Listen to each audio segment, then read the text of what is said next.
आप तो यहाँ के पार्षद हैं और मेरे ख्याल से 3 बार से चुनकर आए पार्षद हैं। इस वक्त देवबंद को सबसे ज़्यादा किस चीज़ की ज़रूरत है? देखिए, अभी आप विकास कार्यों की बात कर रही थी।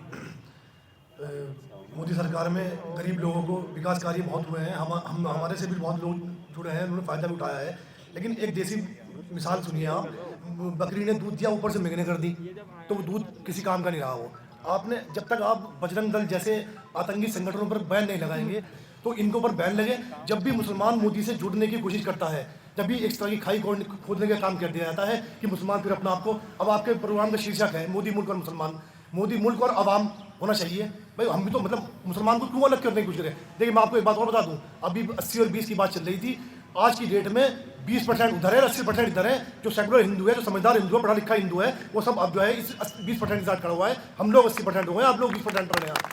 अच्छा पार्षद साहब, मैंने जैसा कहा ना, एक बहुत ईमानदार पहल है, ये डिस्कशन हो रहा है, कोई किसी तरह का कोई एजेंडा नहीं है। आप ये बोल रहे हैं कि वो लोग, ये लोग, कहीं ऐसा तो नहीं है कि हमारी कौम, हमारी बिरादरी खुद एक पार्टी बन गई है?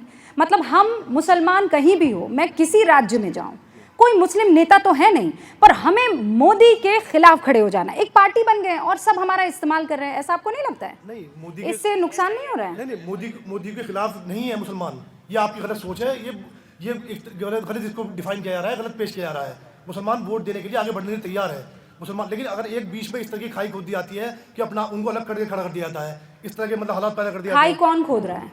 सरकार खोद रही है। सरकार जब तक कि आतंकी संगठनों पर बैन नहीं लगाएगी, तो आप कह रहे हैं मोदी के खिलाफ नहीं, सरकार खाई खोद रही है, तो किसके? बजरंग दल किसका संगठन है?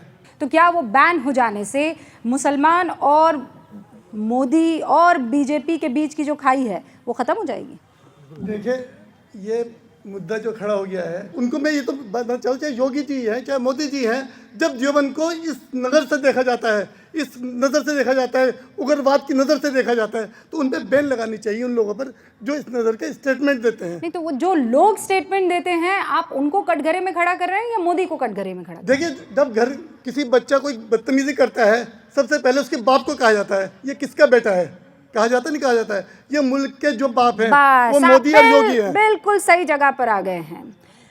तो फिर जब कन्हैया का गला रेता जाता है तो पिता को बोला जाएगा कि नहीं बोला जाएगा? और वो सारे पैरोकार जब बाहर सड़कों पर आ जाते हैं तब तो हमारी जुबान नहीं निकलती है, तब तो हमें नहीं लगता है कि हमारा बच्चा ख़राब है, हमारा बच्चा आतंकवादी है, हमारा बच्चा गले रेत रहा है, हमारा बच्चा नाराए तकबीर के नाम पर इस्लाम की गलत छवि को पेश कर रहा है। उस वक्त तो हमारा खून नहीं निकलता है। देखिए, एक बार पहले भी चैनल वाले से मैंने कहा था कि हम हज़रत अकरम सल्लल्लाहु अलैहि वसल्लम के कहने पे चलते हैं।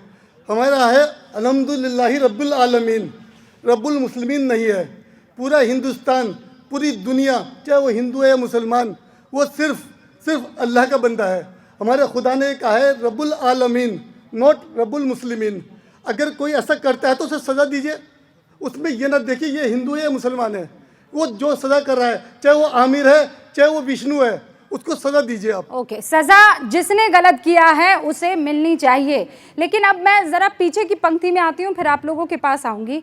आप इस वक्त क्या सोच रहे हैं जब मुल्क में जैसा कहा जा रहा है कि भाई मुसलमानों को गलत नज़र से देखा जा रहा है, लेकिन दूसरी तरफ एक और तबका है जो कहता है कि हम बार बार जब पत्थरबाजी देखेंगे, बार बार जब इस तरीके की वायलेंस देखेंगे, लिंचिंग में हमें जुनैद और पहलू खान याद रहते हैं, लेकिन कन्हैया, पालघर के और अंकित, ये सब याद नहीं रहते हैं। तो ये दोहरा रवैया क्या हमारी तरफ से नहीं है?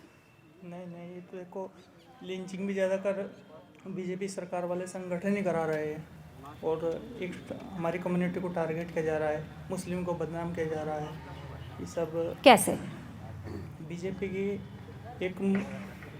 एक एरिया को टारगेट किया जा रहा है, मतलब एक कम्युनिटी को। कैसे टारगेट किया जा रहा है? कि ये इस देश में गलत एक्टिविटी कर रहे हैं।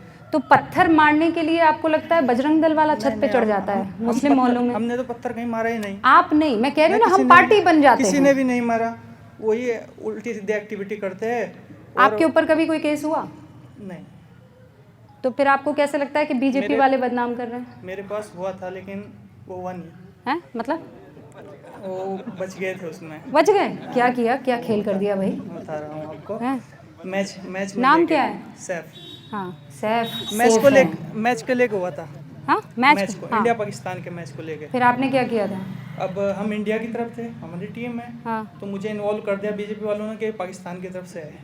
कुछ और लोगों से बात करते हैं। अच्छा, आपको इस बात की तकलीफ है कि मुसलमानों को शक की नज़र से देखा जाता है? कितने लोग ये मानते हैं कि इस बात की तकलीफ है कि मुसलमानों को शक की नज़र से देखा जाता है? हाँ, अच्छा, ये हाथ उठ रहे हैं। आप शक की नज़र से देख, फंस जाओगी ना, अब हाथ उठाओगी नहीं उठाओगी तो, हैं? मुसलमानों को देखा जाता है कि नहीं देखा जाता है शक की नज़र से? मतलब आप बुर्का पहनकर निकलती है तो कोई ऐसे देखता है कि अरे ये कौन जा रहा है? किसी ने कभी आपको कहा कि काहे बुर्का पहना हुआ है? नहीं। किसी ने आपको टोका कि ये लिबास क्यों है?